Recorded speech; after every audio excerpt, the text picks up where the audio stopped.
받으시고 종의 입술을 붙들어 주실 바라오며 감사를 드리며 그리스도 예수 이름으로 기도합니다. 아멘. 할렐루야. 지난 시간에는 사람의 약한 것이라는 제목으로 말씀드렸습니다.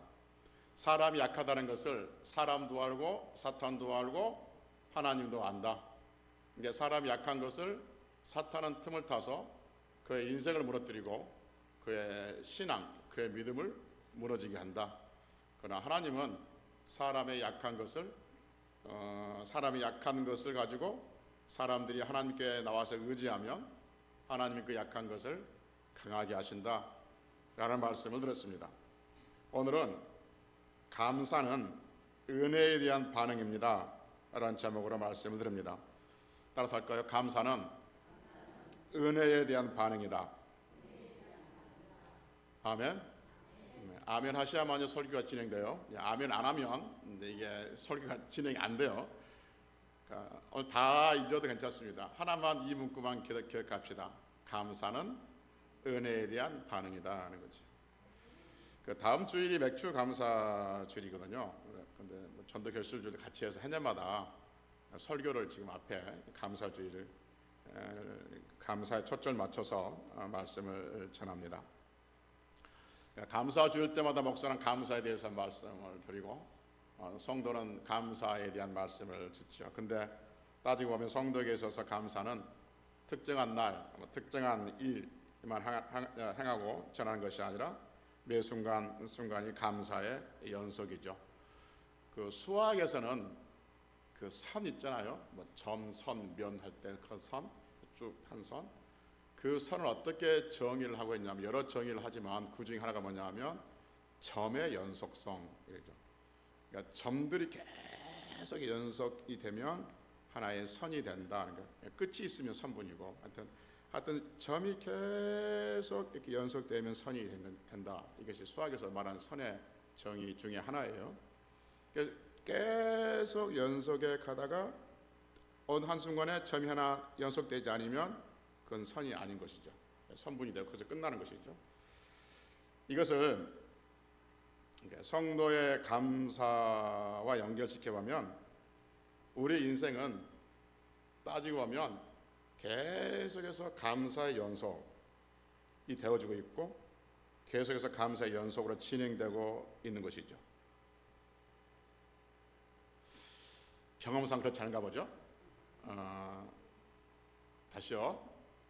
우리의 삶은 계속해서 감사로 이어지고 있어요. 그렇죠. 쉽게 아멘이 안 나오죠. 쉽게 아멘이 안 나오는데 그럼 한번 이렇게 봅시다. 이렇게 생각해 봅시다. 오늘 설교 제목이 뭐예요? 감사는 하나님의 은혜에 대한 반응이다. 그러면 여러분, 하나님은 우리에게 매일같이 매 순간 불교 용어를 차용해 오면 찰나 매 순간 은혜를 부어줘요? 은혜를 안 부어줘요? 어느 한 순간이라도 은혜가 끊어진 날은 우리 인생 끝나는 거죠. 매일같이 은혜를 순간순간 찰나찰나 매일 은혜를 부어줘요. 감사가 뭐라 했냐면 그 은혜에 대한 반응이다 그렇게 말했어요. 그러면 성도의 삶은 하나님은 은혜의 연속이고 우리는 그 반응이니까 감사의 연속인 거죠. 그래서 성도의 삶은 감사로 점철되어 있고 감사가 끊어지지 않고 진행되고 있습니다. 할렐루야. 그래요 여러분. 이제 문제는 뭐냐면 그 사실을 우리가 우리 삶 속에서 인지를 못하고 살아갈 때가 많다는 것이죠. 이론적으로는 하나님의 은혜가 부어지면 그 은혜에 대한 반응이 감사니까 하나님의 은혜가 매 순간순간 부어지고 있으니까 우리의 은혜도 매 순간순간 반응해서 감사가 진행되어져야 되는데 살다 보면 우리는 그 감사의 반응보다는 원망과 불평과 아쉬움, 목마름, 또 서운함들 이것들이 드러날 때가 있다 하는 것이죠. 그러면 하나님의 은혜가 계속해서 부어지고 있는데 우리가 반응하는 것은 감사가 아니고 원망이고 불평이 있다면 왜 그럴까? 하나님의 은혜가 그러면 은혜가 아닌 건가? 그럼 하나님께서 우리에게 뭘 잘못 보여주고 있는 건가? 그건 아닌 거죠. 하나님의 은혜가 우리에게 계속해서 부어지고 있다는 것은 주지의 변함없는 사실인 것이죠. 그럼에도 우리가 그에 대한 반응이 원망과 불평과 감사가 아닌 메마름으로 반응된다면 그것은 하나님의 은혜를 우리가 깨닫지 못하고 있기 때문에 그런 것이죠. 하나님의 은혜가 없어서 그런 것이 아니라 하나님의 은혜가 부어진 것을 우리가 깨닫지 못하니까 거기에 대한 반응이 감사가 아니라 원망과 불평이 나온다 하는 것이죠. 분명한 것은 우리가 의식하든지 의식하지 않든지 우리가 깨닫지 못하든지 우리가 알든지 못하든지 하나님의 은혜는 매 순간 우리에게 부어지고 있는 줄로 믿습니다. 어떤 순간에는 이게 하나님의 은혜다, 이건 하나님의 은혜야, 내가 반응할 때도 있지만 어떤 순간에는 그러지 못한다 할지라도 왜 나에게 라는 일이 있다 할지라도 그 순간에도 하나님의 은혜는 지금 부어지고 있다 하는 것이죠. 그래서 우리는 매일같이 성도나 하나님의 은혜를 아는 사람들은 감사의 노래를 할 수가 있는 것이죠. 지난 15일에 우리 노예 목사 부부 세미나를 갔습니다. 2박 3일로 충남 서찬 태안 그쪽으로 갔는데 밤에는 목사님들이 가서 설교하고 특강하고 듣고 낮에는 충남 서천에 있는 성경 전례지하고 있어요. 요즘에 이제 새롭게 기독교 안에서 어떤 유명한 박물관인데 성경 전례지가 있고 거기 돌아봤고 아펜젤러 선교사님 순직관이 그게 바로 옆에 있어요. 거기 돌아보고 전북 김제에 있는 금산교회 기억자교회 설교에서 가끔 나왔죠. 기억자교회 거기를 돌아보고 도전받고 은혜도 받았고 새로운 사실도 많이 알았는데 그중에 하나 성경 전례지 박물관을 탐방해서 참 하나님의 섭리를 다시 한번 생각하게 됐어요. 거기 가서 알았던 사실인데 1816년에 꽤 오래됐죠. 1816년에 영국에서 무역선 두 큰 배가 중국으로 무역하러 들어옵니다. 그런데 중국 사람들이 뭐냐면 우리나라하고 무역하려면 중국 황제에게 신하의 예를 갖추라 그렇게 말합니다. 그래서 3번 절하고 7번 머리를 조아리고 영국 너희가 우리의 신하라는 것을 그렇게 인정하면 무역해주지 한 거죠. 그러니까 영국 사람들이 그럴 수는 없지, 무역 안 했으면 안 했지 라고 돌아가려다가 이 변방에 있는 아시아 지역의 해안선을 연구하기 위해서 알아보기 위해서 우리나라 서해안 쪽으로 내려옵니다. 그러다가 1816년 5월 5일에 서천 마량진 앞바다로 들어오죠. 그러니까 배가 크니까 안에까지 못 들어오고 저 밖에서 정박해 있는 거예요. 그러니까 마량진 사람들이 그 배를 구경하고 있는 거예요. 처음 본 배니까 엄청 크니까 구경하고 있다가 마량진의 우리식 이야기하면 도제라고 그러는데 우리식 이야기하면 촌장 도제복이란 분이 책임자가 몇 명 일행 데리고 함선으로 우리 배를 타고 나갑니다. 목선을 타고 나가서 만나요. 그래서 함장 중에 맥스웰이라는 함장을 만나서 이야기를 합니다. 근데 이야기가 통하겠습니까? 거기는 영어 쓰고 우리는 우리말 쓰는데 그래서 글로도 시도해 보려고 했는데 글로도 안 돼요. 거기는 영어 쓰고 우리는 한문 아니면 한국 쓰고 한문 아니면 국어 쓰고 이야기가 도저히 안 돼요. 통할 리가 없는 거죠. 그러니까 손짓 받짓 막 하다가 의사소통을 해요. 그리고 이제 그런 의사소통을 하는 가운데 이 도제벽이라는 그 촌장님, 지금 이 사람이 영국 사람이 이 우리나라 이 땅을 밟아보고 싶어 한다는 생각을, 그렇게 느낌을 받아요. 그래서 초청해서 그 마량진 그 앞바다를 밟게 해요.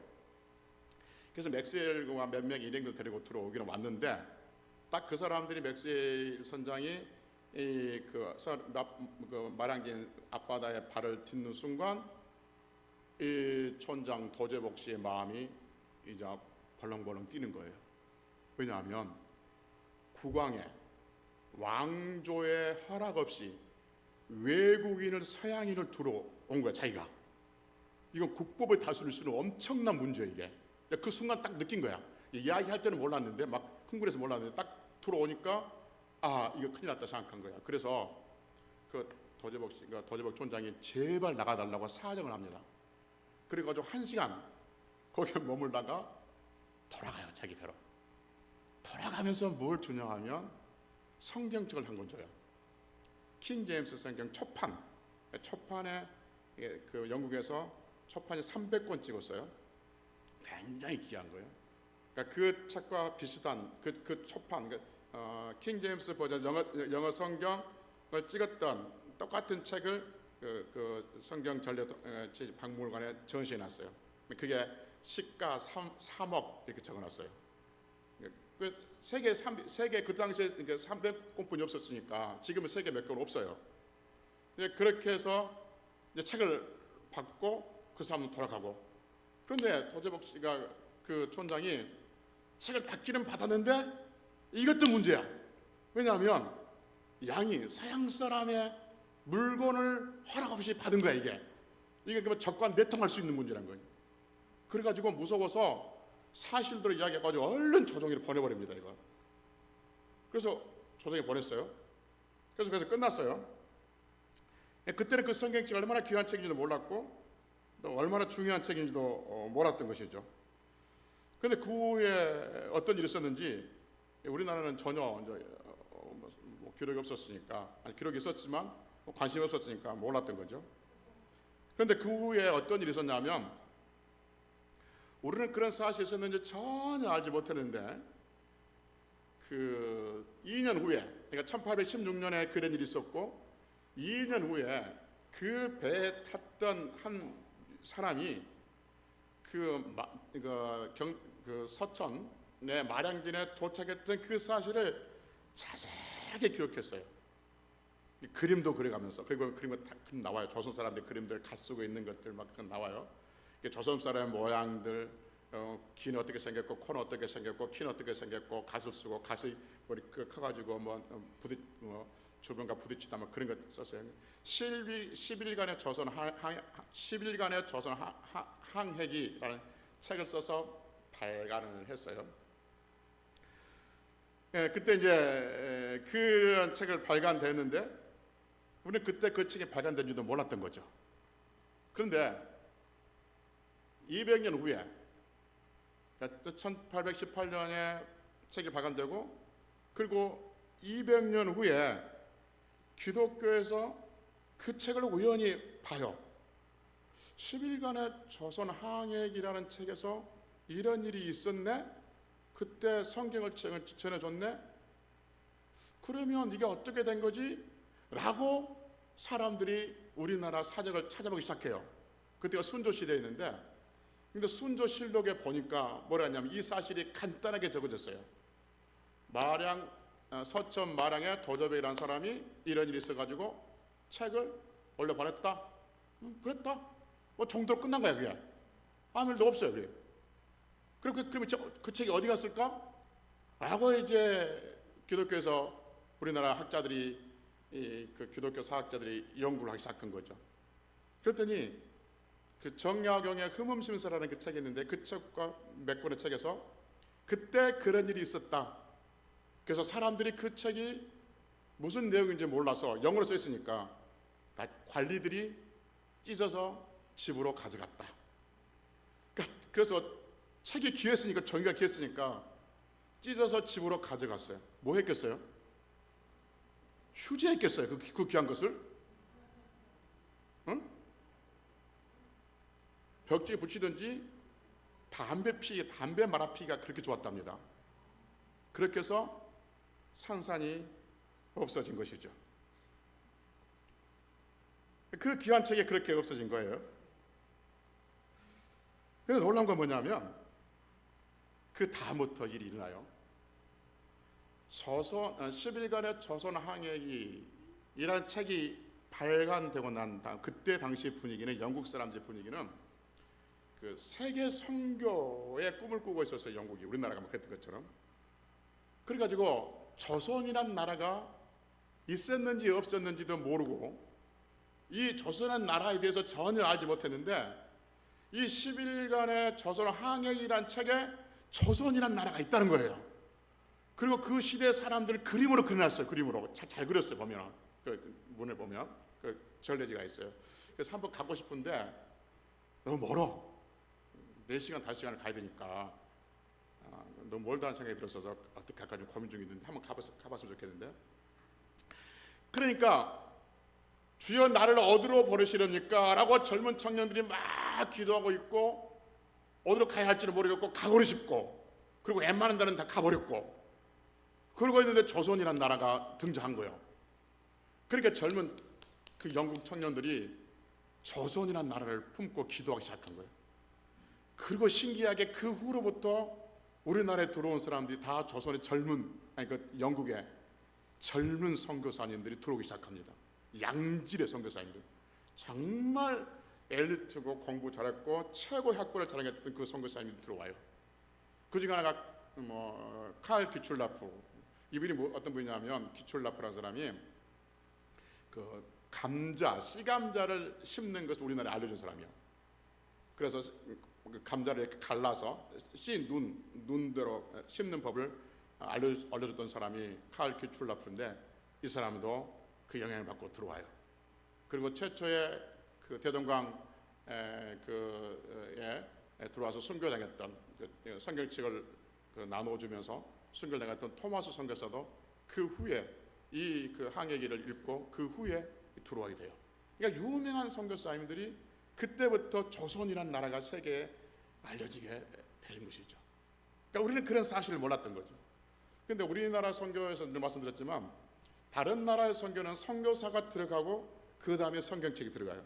그러니까 세계에서 유일하게 우리나라만 성경책이 먼저 들어오고 그 다음에 믿는 사람들이 먼저 생기고 선교사가 들어오기 전에 먼저 교회가 생기고 그 다음에 선교사가 들어왔던 나라가 유일하게 우리나라예요. 굉장히 우리나라 하나님 앞에 은혜 입은 나라가 된 것이죠. 제가 이야기를 듣고 메모해왔던 것 가지고 왔던 책자를 도움을 받아서 이러면 다시 선물해 드렸지만 느꼈던 게 뭐냐면 하나님의 섭리 잊혀질 것 같았는데 누구도 그것을 기억하지 못하고 있었는데 왜 그 사람이 그걸 조선왕의 11기라는 책을 기록해 놓고 그리고 그 일이 우리나라에 있어서 하나님께서 얼마나 사랑하셨던 것을 우리에게 다시 한번 알려주는 하나님의 놀라운 섭리를 우리는 다시 한번 묵상하게 되었던 것이죠. 이미 오래전에 하나님 이 땅에 은혜를 부어주셨던 사실을 이제 우리는 그것을 다시 한번 알고 있는 것이죠. 성경에서 여러분 이런 은혜와 감사에 대해서 알려주는 말씀들이 많이 있습니다. 대부분 그렇습니다. 하나님께서 부으신 은혜 거기에 사람들이 감사로 반응하지 아니했고 원망으로 반응했다. 그러나 그 모든 것은 하나님의 은혜였다는 이야기를 계속해서 우리에게 들려주고 있죠. 또 야곱을 또 한번 우리 불러내 볼까요? 야곱은 형을 피해서 결혼을 명분 삼아서 자기의 외갓집으로 도망을 가잖아요. 그래서 외갓집에서 삼촌의 딸 라헬을 짝사랑하게 되어서 그 라헬을 아내로 얻기 위해서 외삼촌에게 몇 년간? 7년간을 무료 봉사하잖아요. 무임금으로 노동력을 제공해 줍니다.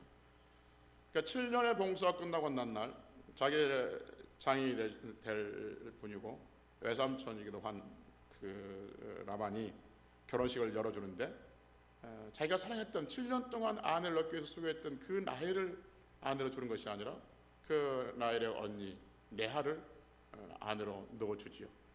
첫날밤을 보내고 난 다음에 야곱은 이 자기가 원했던 동생이 아니라 언니였다는 사실을 가지고 분노를 하죠. 그러니까 그 장인이 뭐라고 합니까? 그 전에 우리 동네는 동생이 먼저 결혼한 적이 없다. 그러니까 당연히 동생이 결혼하면 언니가 결혼해야지. 나는 동생을 주려고 언니를 주는 거야. 그렇죠. 언니를 안 주면 동생이 못 들어가니까. 그러니까 7년을 다시 봉사해라. 그러니까 14년을 이 아내를 얻기 위해서 봉사하죠. 우리는 이 사실을 알고 있잖아요. 야곱은 당시에 얼마나 억울했겠습니까, 여러분. 지금 야곱의 주변에는 자기 편이 한 사람도 없어요.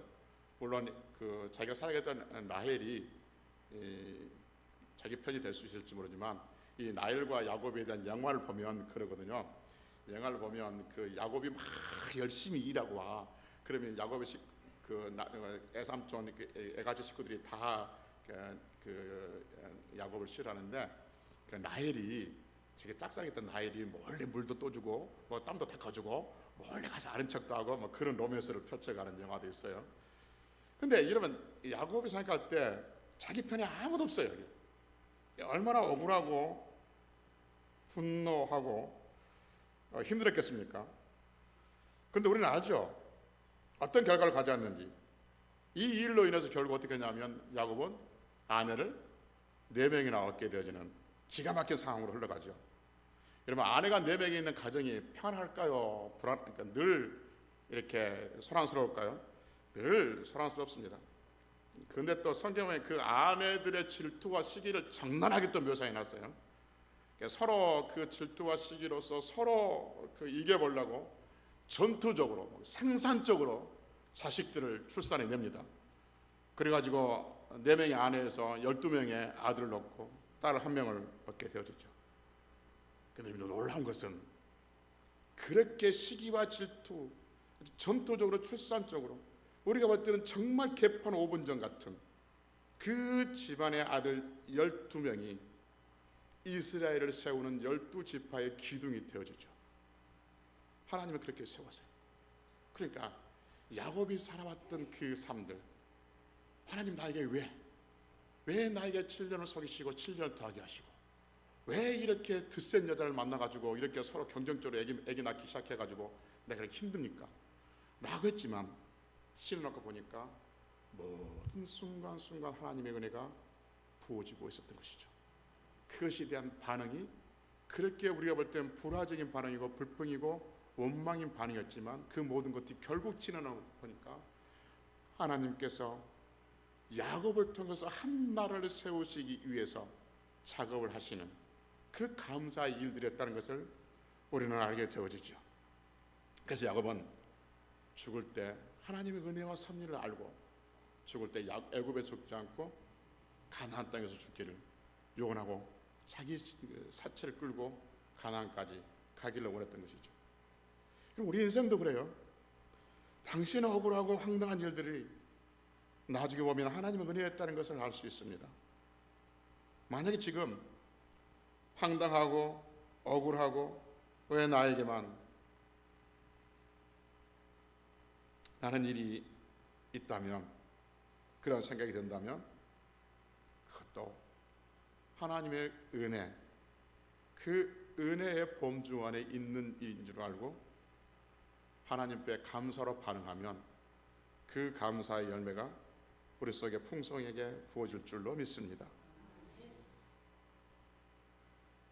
여러분, 우리가 살아가면서 지금 나에게 당한 이 일이 하나님의 은혜다 라는 믿음이 있으면 원망하겠습니까? 감사하겠습니까? 감사하지요. 감사합니다. 그런데 우리가 하나님의 은혜가 부어지는 그 순간에 이것이 감사다 하는 것을 놓칠 만큼 우리에게 힘든 일이 생길 때가 있다 하는 것이죠. 그러기에 그렇게 내가 힘든 일 때문에 감사를 놓치고 있을 수가 있기에 지금 말씀을 드리는 겁니다. 그럴 때 오늘 설교를 생각해서 이 또한 하나님의 감사의 열매가 맺혀질 것이라는 그 믿음을 가지시고 하나님 앞에 나가는 성도들이 되어야 한다 하는 것이죠.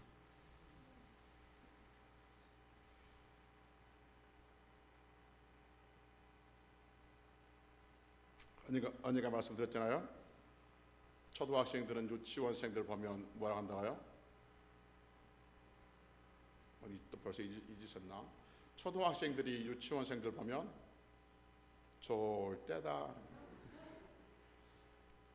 그 다음에 중학생들이 초등학생들 보면 좋을 때다. 고등학생들이 중학생들 보면 아이고 좋을 때다. 대학생들이 고등학생들 보면 좋을 때다. 이게 장년들이 청년들 보면은 좋을 때다. 여러분, 우리가 젊은이들 보면 뭐라고 그래요? 여러분 김용수 권사님, 저기 강소호 집사님 부부 보면 뭐라고 그래요? 좋을 때다 그러지. 참 좋을 때다. 그래서 뭐라고 해요? 우리 인생은 언제나 좋았다다. 우리 인생은 언제나 좋았다. 우리 인생은 언제나 좋았어요. 단지 그 좋을 때를 우리가 놓치고 살아간 거예요. 여러분, 우리의 인생은, 하나님 앞에 있는 인생은, 세상 사람도 인생은 언제나 좋은 것인데 하나님 앞에 있는 우리 인생이 언제나 좋지 않겠습니까? 성도의 삶에 날마다 하나님은 은혜를 부어주시고 하나님께서 우리를 보호하시고 하나님께서 불꽃 같은 눈동자로 지켜주시고 있는 것이죠. 그래서 성도의 모든 삶들은 감사로 진행되고 있다는 것을 놓치지 말아야 돼요. 다시 말씀드립니다. 성도의 감사는 하나님의 은혜에 반응하는 거룩한 행위인 것이죠. 우리가 의식하든지 의식하지 않고 있든지 하나님은 매 순간 우리에게 은혜를 부어주시고 붙들어 주셔요. 우리가 하늘의 태양이 떠 있다는 것을 내가 인식하든지 인식하지 않든지, 태양이 보이든지 보이지 않든지, 내가 태양을 보고 있든지 보고 있지 않든지, 여전히 태양은 이 땅에 빛을 비추고 이 땅의 생물들을 살게 하듯이 내가 하나님을 의식하고 의식하지 못하고 있든지, 하나님을 내가 기억하고 있든지 기억하고 있지 못하든지 간에 하나님이 여전히 우리에게 은혜를 부어주신 줄로 믿습니다. 그러니 성도의 삶은 매일같이 은혜로 반응을 감사로 보여야 한다 하는 것이죠. 그래서 로마서 8장 28절에 보면 우리가 알거니와 하나님을 사랑하는 자고 그 뜻대로 부르심을 입은 자들에게는 합력하여 선을 이루신다 하는 말씀하십니다. 혹시 이 말씀을 들으면서 나는 지금 하나님의 은혜를 찾아볼 수가 없습니다. 지금 나는 악으로 버티고 있고 눈물로 버티고 있습니다. 나는 지금 밤이 오는 것이 두렵고 아침에 해가 뜬다는 것이 두렵습니다. 하나님의 은혜요? 설교 속에나 있는 거 아닙니까? 라고 하실지 모르겠습니다. 그러나 여러분, 악으로 버티는 그 힘, 깡으로 버티는 그 힘, 눈물로 밤을 지새울 수 있는 그것, 그 역시 하나님의 은혜의 보험주 안에 있습니다. 그리고 그 은혜의 날에는 반드시 은혜의 결과, 감사로 우리는 하나님께 나가게 될 줄로 믿습니다. 그래서 시편 136편에 보면 우리를 비천한 가운데서도 기억해 주신 이에게 감사하라. 그 인자하심이 영원하미로다 라고 말합니다. 비천함을 아신 하나님, 형편과 사정을 아신 하나님, 우리의 작은 시름에도 응답하신 하나님, 그 좋으신 하나님. 성도의 삶들 목회하면서 새벽마다 들여다보면 어떻게 뱉어내고 있지 하는 부분도 있습니다. 그러나 그 버티게 하신 분도 하나님이시고 오늘 하루 견디게 하신 분도 하나님이신 것을 믿고 하나님 앞에 기도하고 있습니다. 감사로 반응하십시오. 감사로 이겨내십시오. 예레미야가 3장 55절 56절을 보면 이렇게 말합니다. 여호와여, 내가 심히 깊은 구덩이에서 주의 이름을 부르나이다. 주께서 이미 나의 음성을 들었사오니 이제 나의 탄식과 부르짖음에 주의 귀를 가리지 마옵소서. 탄식과 부르짖음에 성도의 기도를 절대 하나님은 귀 막지 않으십니다. 작은 시름에 응답하시는 그 하나님 앞에 우리의 삶 속에서 감사가 연속되어지는 그러한 날들이 되어지기를 원합니다. 감사주일 설교가 좀 무겁게 들렸을지 모르지만 정말 이만하고 싶었습니다. 성도는 매일매일 감사로 살아갈 수밖에 없는 존재다. 왜냐하면 하나님의 은혜가 매일같이 부어지기 때문이다라는 것이죠. 성도의 삶 속에서 감사가 없는 날은 하나님의 은혜가 없는 날이 아니라 우리가 그 은혜를 인식하지 못하고 깨닫지 못하기 때문이다라는 거죠. 그래서 감사가 없거든 삶과 형편 속에서 내 입에서 감사가 나오지 아니하거든 형편과 사정을 보지 마시고 위에서 부어지는 하나님의 은혜를 먼저 생각함으로 인해서 감사가 회복되어지고 그 감사가 또 다른 감사를 불러오게 하는, 그래서 감사를 나눠줄 수 있는, 그래서 감사로 인해서 우리의 삶이 더 풍성해지는 성도들이 되시기를 주의 이름으로 축복합니다. 기도하시겠습니다. 자비하신